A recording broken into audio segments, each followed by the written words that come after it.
Hostinger Builder shipping tutorial. Hello guys and welcome to this new tutorial. In today's video I'm going to show you how simple and easy it is to add a shipping profile or shipping zone to your Hostinger website builder. We're going to head over hostinger.com, sign in for an account, and as you can see we're going to be on the admin dashboard. Now once we have been here, head over the website list and choose up one that you have already and have a store in it. So we are going to click on edit website. Then we are going to head over the left side of the screen within the website builder. Click on store and manage store. Now we are going to head over settings. Click on shipping and here we have the shippings. Now if I want to create another zone, for example, like the USA,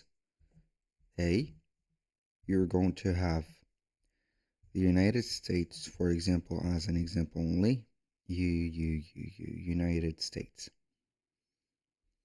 I'm going to add this. Now for the shipping options, you can go ahead and add, for example, free shipping and make the shipping rate only 0 or let it as it is. Click on add. Here we have some free.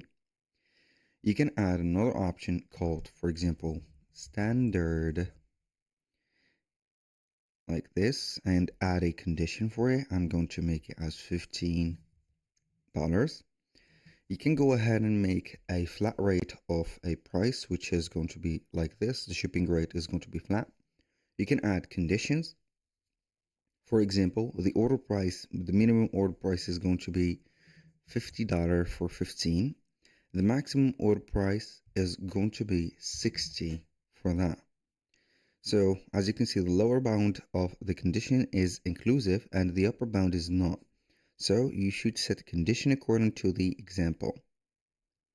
Here we have 0 to 5, 5 to 10, 10 and up. So the minimum is going to be applied 15, the maximum is going to be 16. Then it is going to change the thing right there. For the weight, it is going to be something inevitable. Set up the minimum weight, the maximum weight, and if they exceed, they are going to have something different. That was pretty much it for today's video. Thank you guys for watching. I hope that you have enjoyed the content and I hope to see you in the next one.